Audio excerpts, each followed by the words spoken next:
Dan kalau kita sekarang mau berbicara tentang bagaimana jalannya, apa yang harus kita tempuh untuk mencapai kebahagiaan sejati dan untuk menemukan arti kehidupan yang sesungguhnya. Pertama, mengikuti perintah Allah. Sebab perintah Allah itu kudus. Seperti yang tertulis di dalam surat Rasul Paulus kepada jemaat di Roma. Jadi, hidup dalam iman, harapan, dan kasih. Dan seperti yang tadi saya katakan, perintah utama adalah mengasihi Allah dan sesama, dan sejajar itu artinya Allah di atas segala-galanya. Jadi, kalau kita mau mengatakan bahwa akulah jalan, dan kita seperti tadi Agustinus mengatakan berjalanlah di sampingku, itu berarti apa? Kita menapaki jalan yang Yesus tapaki. Ya kan? Berjalan di samping itu kan berarti setapak dengan Yesus, kita sejalan dengan Yesus. Maka sejalan dengan Yesus berarti kita harus berani hidup di dalam kasih. Hidup di dalam kasih itu berarti hidup dalam kerendahan hati. Bahkan hidup di dalam kelembutan. Hidup dalam kerendahan hati itu berarti berani mengutamakan sesama, orang lain di atas diri saya. Hidup di dalam kelemah lembutan itu berarti saya datang bukan untuk menjadi hakim bagi sesama, tetapi saya datang untuk menjadi saudara. Saya datang untuk apa? Menjadi teman, untuk membawa keselamatan. Saya ingatkan kembali bagaimana pribadi Bapak Paus Fransiskus sewaktu harus mengomentari kaum LGBT, lesbian, gay, bipolar, dan seterusnya gitu ya. Bapak Paus mengatakan mereka itu saudara kita. Mereka itu anak-anak Tuhan. Mereka itu anak-anak yang diselamatkan Tuhan. Ini lihat. Seperti Yesus berhadapan dengan wanita pezina. Yesus tidak mengatakan kamu berdosa. Tidak. Yesus mengatakan pergilah dan jangan berbuat dosa lagi. Ini kelemah lembutan. Jadi kelemah lembutan itu berarti saya tidak, walaupun dia salah gitu, walaupun dia melakukan sesuatu yang gak beres, saya masih berani untuk bersikap ramah kepada dia. Saya masih berani menunjukkan cinta saya kepada dia. Saya teringat, mungkin saya pernah cerita juga bagaimana seorang imam yang mempunyai mobil lalu ketabrak oleh yang mobilnya mobil baru diberi oleh umat, dan baru 1 hari mobil itu nongkrong, seorang frater sedang belajar motor, tiba-tiba motornya nyasar dan berhenti di samping mobilnya sambil nubruk mobil itu gitu. Lalu fraternya dengan penuh ketakutan dia ngomong kepada imam itu dan berkata, Romo maaf sekali, maaf Romo, kenapa? Saya latihan motor lalu tadi saya takut, saya bukannya ngerem malah ngegas dan saya nubruk mobil Romo. Lalu Romo itu berkata, lalu gimana kamu? Kamu enggak apa-apa? Enggak apa-apa Romo, cuma mobil Romonya rusak Romo, mobil Romonya rusak, maaf Romo. Ya enggak apa-apa, ya sudah, kalau kamunya enggak apa-apa itu yang penting, ya sudah, nanti enggak apa-apa, mobil rusak, yang penting masih bisa maju toh mobil saya, masih bisa Romo, ya sudah itu yang penting gitu ya. Dasar orang baik itu 3 hari kemudian mobilnya diambil dan ditukar dengan yang baru lagi. Dan enggak, kata saya tuh. Jadi apa yang saya mau katakan, kelemah lembutan gitu, dia menempatkan barang-barang, menempatkan apa yang dia miliki bukan di atas manusia gitu. Manusia adalah segala-galanya. Ada kelembutan, ada kelembutan hati. Saya teringat bagaimana sikap siapa? Karyawan di sini. Ada satu karyawan tua banget, muslim karyawan itu, sudah tua. Dia itu pakai motor tua. Dan kalau dia parkir motornya, kuncinya tuh nempel di motor itu. Lalu saya tanya, kamu tuh hebat ya, kamu parkir motor kuncinya ada di situ. Terus dia mengatakan dengan tenangnya, aduh pastor, siapa sih yang mau nyuri motor yang kayak gini? Orang tolol yang mau nyuri, orang tolol yang mau nyuri motor kayak gini. Loh kalau begitu Bapak lebih tolol dong, karena Bapak punya motor yang kayak gini. Iya memang, karena saya lebih tolol, karena saya nggak punya motor yang lain selain ini gitu. Orang starternya aja harus ngedorong. Saya panggil setiap pagi, saya panggil istri saya, ayo dorong dulu gitu. Sekarang istri saya tuh kekar sekali Romo gitu ya. Kenapa? Karena setiap pagi ngedorong motor saya terus gitu ya. Beda sekali dengan seorang bapak yang saya ingat dia punya sepeda balap road bike 250 juta harga road bike itu saya tahu sekali karena dia cerita gitu. Lalu road bike-nya itu diparkir. Karena menghalangi oleh karyawan itu dipindahkan. Si bapak itu nggak ngelihat, tapi tahu-tahu bapak itu lihat bahwa sepedanya sudah berpindah tempat. Lalu bapak itu, ini jatuh ya, jatuh. Siapa yang naruh di sini? Siapa yang naruh di sini? Saya Pak, jatuh ya? Bukan Pak, tadi menghalangi, lalu saya pindahkan di sini. Wah ini mahal loh, hati-hati loh. Hati-hati, jangan macam-macam loh. Ya ampun Tuhanku Yesus, gitu ya. Gue aja yang punya sepeda 500 juta dalam mimpi, nggak takut rusak kok gitu ya. Jadi lihat, seringkali orang diperalat, tidak bisa lemah lembut kepada orang lain. Karena apa tadi? Cinta akan uang, cinta akan materi. Sehingga membuat kita mempunyai hati yang beku gitu ya. Tidak bisa lemah lembut kepada orang lain. Yang kedua adalah apa? Sabar. Nah, ini menarik. Sabar itu berarti apa? Ikhlas. Rela menerima hal-hal yang berat yang harus saya terima. Apalagi sakit yang tidak bisa kita hindari. Penderitaan yang tiba-tiba muncul.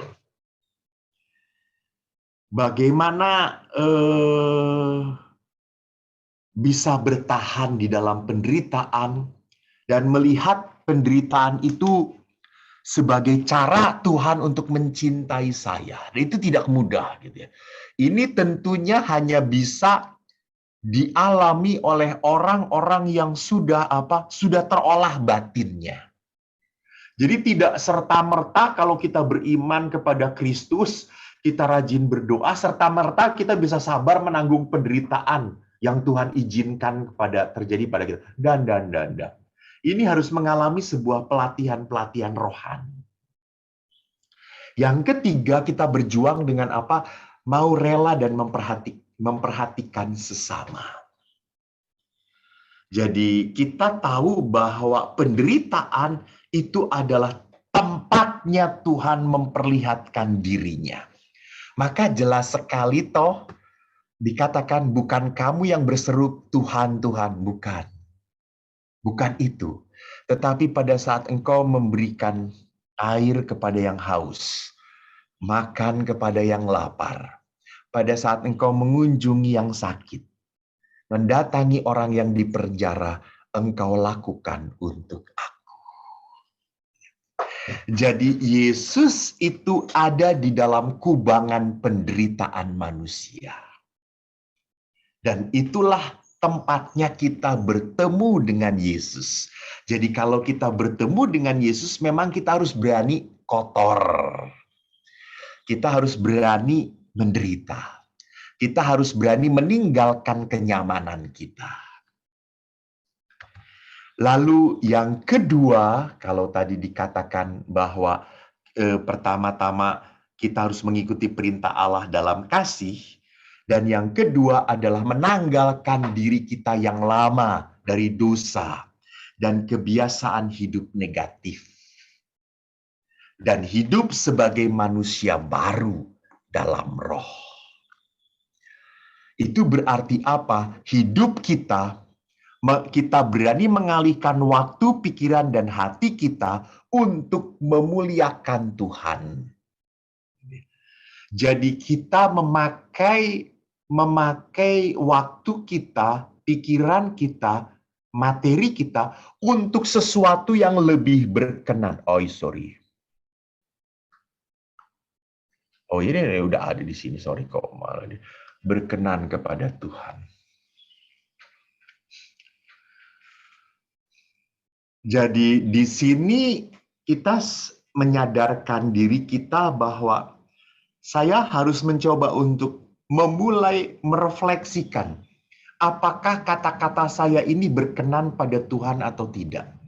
Atau kata-kata saya ini akan menyakiti orang itu. Apakah tindakan saya ini adalah cara saya untuk memuliakan Tuhan atau tidak gitu ya. Maka ini sebuah latihan menanggalkan manusia lama gitu. Jadi kita harus sadar tentang kelemahan kita. Nah, maka saya selalu mengatakan tolong dong, jangan berkatakan ada orang yang mengatakan kamu tuh kalau ngomong kasar ya pada istri kamu atau pada anak-anak kamu. Lah, kasar ini tuh sudah dari dulu papa saya juga kasar. Jadi saya juga ikut-ikutan kasar. Tolonglah gitu ya. Kalau kita dilahirkan sebagai orang yang seperti itu, kita tidak boleh mati menjadi orang yang seperti itu gitu ya. Itu berarti kita kopeh gitu. Itu keras kepala gitu. Jadi kita harus harus mati menjadi orang yang lebih baik gitu.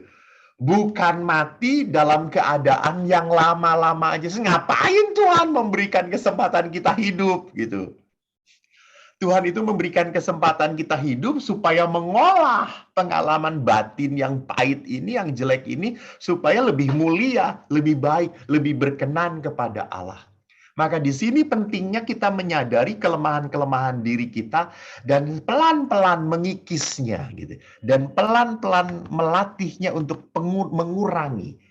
Itu yang dikatakan dalam istilah bahasa latihan rohani menjadi ugahari, gitu.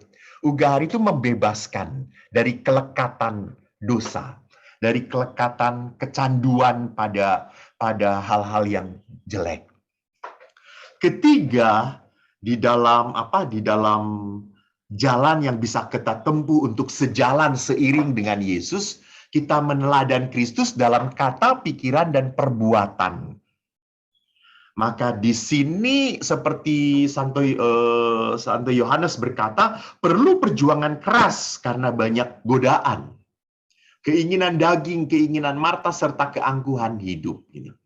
Maka kita harus sadar bahwa ada hal-hal yang bisa mengalahkan kita untuk menjadi sepola pikir dengan Yesus. Kok saya tiba-tiba lost kata-katanya ya. Ada sensualitas-sensualitas di dalam hidup kita, yaitu seksualitas, kekayaan, kesombongan. Ada sensasi-sensasi yang membuat kita ingin menemukan kesenangan di dalam ragawi, di dalam badani, di dalam kepuasan, dan di dalam pengakuan diri. Gitu ya. Jadi ini bisa menjebak kita di kedagingan ini, menjebak kita sehingga akhirnya kita tidak punya cara melihat seperti Tuhan, cara merasakan seperti Tuhan, dan cara berlaku seperti Tuhan sendiri. Bapak Ibu ingat waktu tahun 2000 adalah tahun kerahiman ilahi. Simbolnya ingat simbolnya seperti apa? Tahun kerahiman simbolnya itu seperti Yesus, orang Samaria yang baik hati, yang memangku orang yang disamun itu, orang yang dirampok, dan matanya 3, gitu ya. Matanya 3. Artinya apa? Pada saat motonya adalah hendaklah engkau murah hati karena Bapamu adalah murah hati. Supaya kita bisa melihat seperti Tuhan melihat. Supaya kita bisa merasakan seperti Tuhan merasakan. Supaya kita bisa bertindak seperti Tuhan melakukan. Jadi di dalam tahun kerahiman, supaya kita punya empati.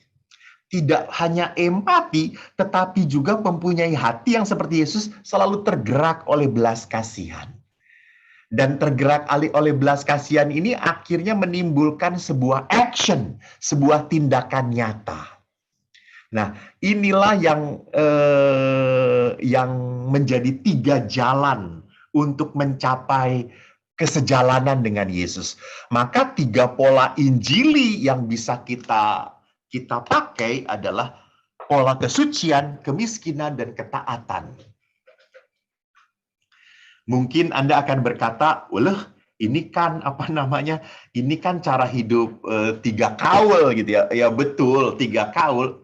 Tapi bukan berarti pola hidup 3 kaul ini tidak bisa dilakukan oleh awam, tidak. Yang mau saya cari, yang mau saya paparkan di sini adalah semangatnya. Jadi kaul-kaul ini 3 kaul yang diucapkan oleh para biarawan, biarawati ini semangatnya harus dihidupi juga oleh para awam untuk mencapai apa? Kesucian, cinta yang sejati tadi. Jadi pertama adalah kesucian. Apa maksudnya? Kelekatan kepada Allah dan kelekatan pada Allah yang pertama. Dan kedua adalah kesetiaan pada panggilan dan janji hidup kita. Ini menarik. Bahwa kesucian kemurnian itu bukan perkara seksualitas belaka gitu ya. Bukan perkara bahwa saya suci kok, murni, istri saya satu gitu ya. Saya tidak macam-macam, selesai. Bukan itu. Gitu.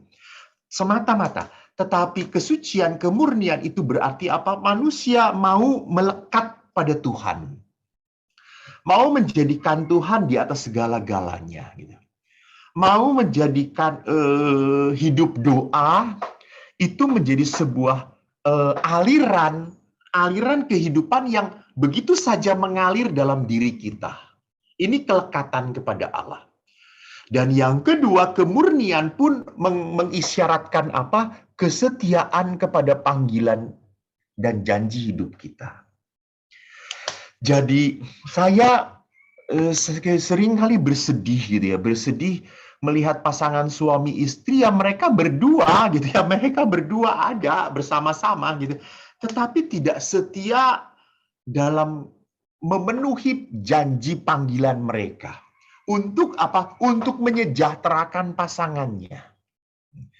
Jadi mereka hanya melihat bahwa hidup berdua ini sebagai tugas dan kewajiban gitu ya. No choice anymore. Ya sudahlah gitu ya. Seperti yang saya selalu katakan, hauce ya sudahlah dengan dia aja gitu ya. Nggak gitu. Jadi kemurnian itu berarti apa? Kita harus belajar setia. Setia untuk apa? Untuk memenuhi tugas panggilan kita, menyejahterakan pasangan kita. Ini kesucian. Jadi sekali lagi kesucian itu bukan berarti bahwa kita tidak kawin dengan wanita lain, kita tidak ada punya hubungan gelap, bukan itu semata-mata. Kedua, kemiskinan. Semangat kemiskinan bukan berarti kalau kita punya rezeki langsung dibuang begitu saja. Ingatkan kita punya anak-anak, mereka butuh pendidikan, kadang-kadang mereka sakit, begitu banyak biaya yang harus dibutuhkan. Kemiskinan itu berarti hidup sederhana, tidak terikat. Jadi kita hidup sederhana itu berarti tahu batas. Jadi kita punya itu berguna atau tidak gitu. Kan sering kali maaf ya ibu-ibu, ndak nyindir gitu. Coba Anda punya sepatu berapa gitu ya. Coba tas Anda berapa? Coba. Jangan ngomong. Nanti malu kalau ngomong gitu ya. Tas mana yang sebetulnya udah lama tidak dipakai? Sepatu mana yang sudah lama tidak dipakai? Apakah perlu atau tidak? Gitu. Seringkali kita karena gaya, apalagi mohon maaf, nggak nyindir, sekali lagi nggak nyindir. Wanita itu senang sekali matching. Kalau di atasnya merah, ke bawahnya pun merah, gitu ya. Kalau di atasnya putih, kalau laki-laki cross tubrukan juga cuek. Baju biru gitu ya, celana merah, oke, yang penting gue pakai celana lah gitu ya. Tapi wanita pakai itu, langsung semua orang akan ngomong, Dasar kampungan, nggak ngerti gaya, nggak ngerti model gitu ya. Itu lihat gitu. Dan ibu-ibu kalau pergi ke kondangan langsung pusing. Ini pernah dipakai loh, ini pernah dipakai loh. Malu, harus pakai yang baru, yang baru. Nah, ini dia, ini dia. Ini bukan semangat ugah hari gitu ya. Gitu. Ingat ibu-ibu, Anda itu bukan model, bukan model. Nggak perlu fashion show, nggak perlu gitu ya. Ya kalau Anda itu bawa, ya jangan juga. Maaf ya, saya ugah hari ya. Lalu setiap hari pakai daster terus ya.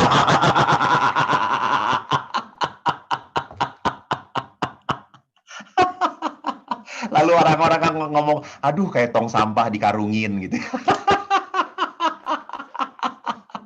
Ya, ya orang itu kan butuh estetika kan, wanita itu kan butuh estetika, butuh keindahan. Tetapi bagaimana keindahan itu muncul dalam kesederhanaan. Nah, ini edan kalau gitu, edan gitu ya. Keindahan dalam kesederhanaan. Saya cerita, beberapa minggu yang lalu saya pergi ke kampung Baduy, Amerika, mungkin nggak tahu ya Baduy itu pedalaman. Ke sana, mungkin Anda tahu tapi belum pernah ke sana gitu. Saya ke Baduy, saya kaget sekali. Saya bawa ibu-ibu dari Gading. Saya sering jalan-jalannya bukan ibu-ibu paroki kita. Paroki saya jarang mengajak jalan-jalan. Dari paroki lain yang ngajak jalan-jalan saya. Lalu jalan-jalan ke sana, ibu-ibunya kaget. Perempuan-perempuan Baduy itu putih-putih dan cantik. Dan ibu-ibu itu langsung tersinggung gitu. Buset, gue yang manicure, pedicure, yang kukur-kukur, yang benar-benar diri, tidak putih. Mereka pergi ke apa namanya, ke ladang gitu. Kok putih-putih ya gitu ya? Apa yang membuat mereka putih ya gitu? Kok cantik-cantik ya? Kita udah merawat, kita ada perawatan setiap bulan atau 2-3 kali. Kok tidak seperti mereka? Lihat gitu ya. Saya langsung mengatakan, ya Tuhanku Yesus, untung aja perempuan Baduy ini hanya mau menikah dengan sesama Baduy. Dan saya bersedih tidak dilahirkan oleh Tuhan menjadi suku Baduy gitu ya. Coba jadi suku Baduy, saya punya istri cantik jelita gitu. Sederhana gitu. Di dalam kesederhanaan ada sebuah keindahan. Nah, lupa gitu ya. Wanita-wanita modern itu justru lupa. Terlalu banyak aksesorisnya. Kalau mobil itu kan aksesoris gitu. Pada saat pretelin aksesorisnya keluar aslinya, orang langsung berkata, "Ye, kayak gini doang."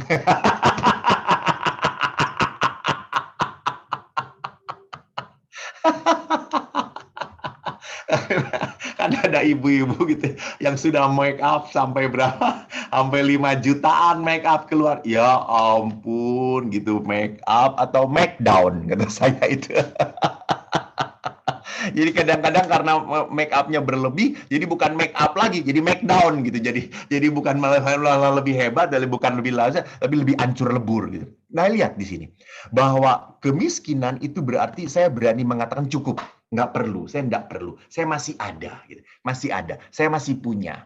Dan jujur itu pun yang selalu saya latih dalam hidup saya. Banyak umat yang menawarkan, pastor ganti ini, enggak cukup, ini juga masih bisa, ini juga masih bagus gitu ya. Ini ugari. Dan ketiga adalah ketaatan. Ketaatan bukan semata-mata kita taat pada pemimpin saja, tetapi ketaatan kepada kebenaran Tuhan. Kebenaran yang difirmankan oleh Tuhan sendiri. Gitu. Ketaatan kepada ajaran gereja. Saya kemarin berkata, tolong dong kalau kita sudah menjadi orang Katolik, jangan jadi orang Katolik yang senang icip-icip. Senang icip-icip. Icip-icip ke gereja-gereja lain.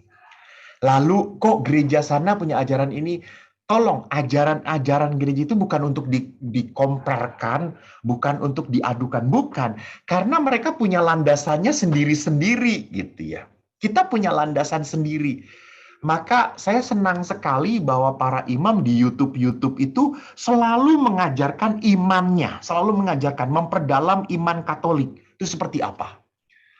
Saya tidak pernah menemukan imam-imam yang sibuk memperbandingkan lalu menjelekkan dalam tanda petik agama lain. Saya tidak menemukan itu gitu. Saya menemukan imam-imam yang mengajari umatnya bagaimana mencintai dan hidup di dalam iman kekatolikannya. Ini. Jadi bagaimana kita pun harus setia pada apa ajaran yang gereja berikan ke dalam hidup kita gitu.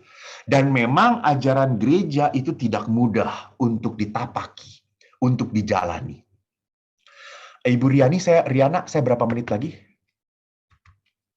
Romo masih ada ya sekitar 15 menit lagi, boleh, Mo? Oh, oke, baik. Terima kasih. Santo Fransiskus de Sales mengatakan hidup kudus diawali dengan pertobatan dan pemurnian suara hati. Jadi kalau kita tadi dituntut untuk menjadi kudus, kekudusan itu berarti apa? Berarti saya memasuki kehidupan yang di dalam cinta yang sejati. Kita melakukan kekudusan, hidup cinta yang sejati itu demi apa? Demi kebahagiaan kita, dan supaya kita menemukan hidup yang sesungguhnya. Maka Fransiskus de Sales mengatakan kekudusan, cinta sejati hanya bisa diawali dengan apa? Pertobatan. Memurnikan hati. Maka ini jalan pertama, pertobatan itu. Jadi pertobatan itu berarti apa? Berarti mengalihkan arah kehidupan gitu ya. Jadi arah kehidupan, orientasi kehidupan gitu. Orientasinya tadinya diri saya, demi saya, untuk saya, tetapi sekarang orientasinya berbeda. Jadi ini pertobatan. Jadi pertobatan itu membalikkan orientasi kehidupan, dan ini tentunya memurnikan suara hati kita. Jadi orang semakin bertobat, itu berarti orang itu semakin mendengarkan suara Allah dalam dirinya. Maka jalan-jalan keutamaan yang bisa dipakai untuk pertobatan digambarkan oleh Fransiskus de Sales adalah lewat doa, meditasi, membaca dan merenungkan firman Tuhan, perbuatan amal kasih, menyangkal diri, dan sakramen-sakramen. Gitu ya. Jadi ini jalan-jalan yang ditawarkan oleh Santo Fransiskus de Sales untuk mencapai sebuah jalan pertobatan, pemurnian hati. Dengan demikian kita melihat menjadikan kehendak Allah menjadi kehendak kita. Ini orientasinya, lihat orientasinya. Biasanya kan kita menjadikan kehendak kita adalah segala-galanya. Keinginan kita, mimpi kita adalah segala-galanya. Tapi pada saat kita melakukan sebuah pertobatan, memutar haluan, mengubah orientasi hidup, kita menjadikan kehendak Allah menjadi kehendak kita.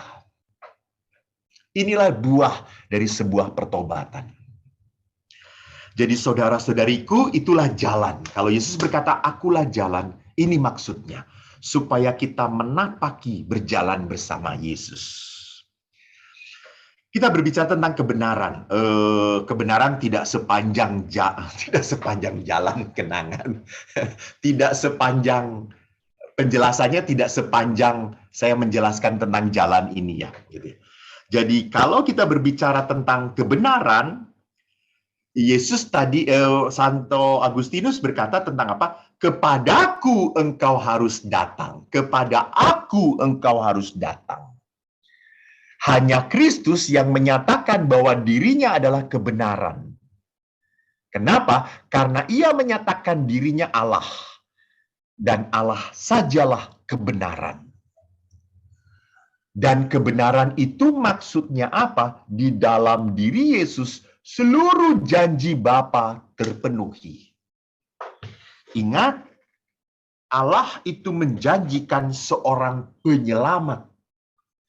Setelah kandasnya manusia di dalam dosa karena kejatuhan manusia pertama Adam dan Hawa, maka Allah menyelamatkan manusia dengan menghadirkan Mesias. Dan Mesias itu siapa? Yesus sendiri. Maka di dalam hidup Yesus ada kebenaran itu.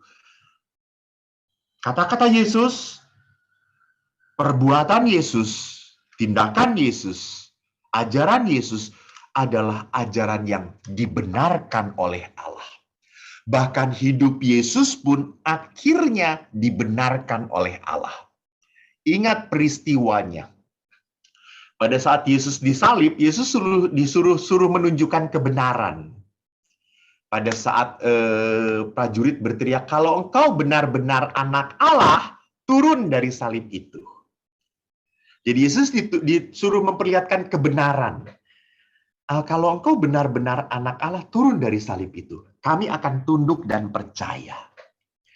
Tapi kebenaran Allah itu tidak boleh ditunjukkan pada saat itu, tidak boleh. Kenapa? Karena Yesus harus mati dahulu. Yesus harus masuk ke dalam tempat penantian. Karena Allah melalui Yesus ingin mengalahkan kuasa maut. Maka pada saat Yesus masuk ke dalam tempat penantian, bahasa penginjil Lukas itu menarik. Bukan Yesus bangkit, tetapi Yesus dibangkitkan. Ini tindakan Tuhan. Yesus dibangkitkan. Jadi sekali lagi tolong jangan tanya, mana yang benar Tuhan? Romo, Yesus bangkit atau Yesus dibangkitkan? Ingat bahwa setiap pengarang Injil punya maksud yang terselubung untuk menunjukkan ajaran yang konsisten. Ini karya Tuhan. Maka Yesus dibangkitkan untuk memperlihatkan bahwa karya keselamatan itu adalah karya Allah. Itu karya Allah. Dan disinilah letak kebenarannya. Allah membenarkan. Maka Paulus berkata, kalau Yesus tidak dibangkitkan, maka sia-sialah iman kita. Maka kebangkitan itu adalah letak di mana Yesus dibenarkan oleh Allah. Maka Yesus itu benar-benar merupakan pemenuhan janji Bapa. Poin berikutnya, karena Kristus adalah jalan dan sekaligus kebenaran, maka kita yang mengikuti Dia akan sampai kepada kebenaran. Jadi kalau kita setia pada apa yang dikatakan oleh Yesus, pada apa yang dijalankan oleh Yesus, maka kita sampai pada kebenaran itu. Maka Allah sendiri menginginkan agar manusia memperoleh pengetahuan akan kebenaran yang memerdekakan dan menuntun pada keselamatan. Jadi kebenaran yang Yesus tawarkan, yang Yesus perlihatkan, adalah kebenaran yang mau memerdekakan manusia dari kelekatan, dari penjara duniawi. Dan kebenaran ini menuntun kita kepada keselamatan. Maka terakhir, kalau kita berbicara tentang akulah kehidupan, maka kalau bahasa Agustinus, di dalam aku engkau harus berada. Maka tadi, kita kembalikan kepada permenungan Yohanes. Yohanes berkata, barang siapa tinggal dalam aku dan aku dalam dia, ia berbuah banyak. Sebab di luar aku kamu tidak dapat berbuat apa-apa. Jadi kesatuan manusia dengan Yesus itu akan membuahkan apa? Membuahkan berkat yang indah. Yaitu apa? Supaya di tempat di mana aku berada, kamu pun berada. Jadi inilah buah dari sebuah perjalanan di mana kita menapaki jalan hidup bersama Yesus, dan kita datang kepada Yesus dan akan dibawa oleh Yesus di tempat Yesus berada.